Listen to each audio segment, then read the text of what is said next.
And there's a particular pleasure to have this opportunity in Singapore to film in 3D. We'd made a test a few months before and were fascinated by the results. Because it's interesting, I think everyone in the orchestra had gone to see Avatar and loved the possibilities while being sometimes confused and disoriented by what 3D does.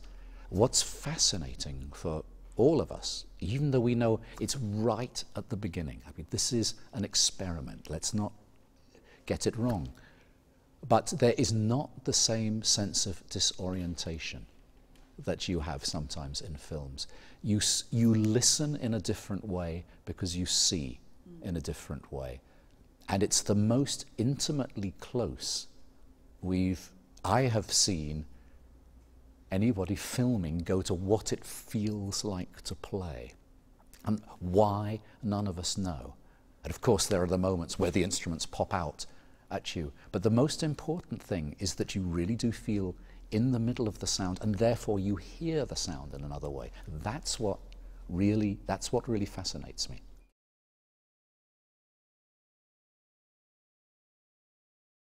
I don't think anything is a substitute for being live, but I think it's a wonderful new direction, and people seem to be hungry to see operas in cinemas, and I think this will be another way in which they get simply closer to what we do. It's the very beginning, but I think it's a very exciting development. And it was kind of ironic we should be in Singapore, which is a city which has kind of so recently developed and changed. It's basically invented itself. Yeah. It was pure chance that there was the time there and the opportunity to do it. But there's a nice kind of irony that it was in that city.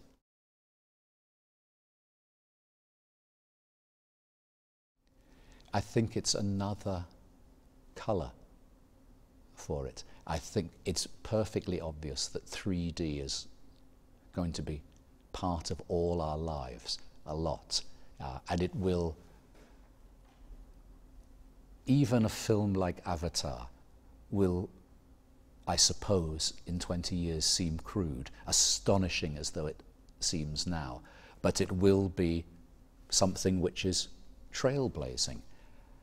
I think everything that helps people to listen in a different way to music is a good thing, and I think this is another way of making the journey.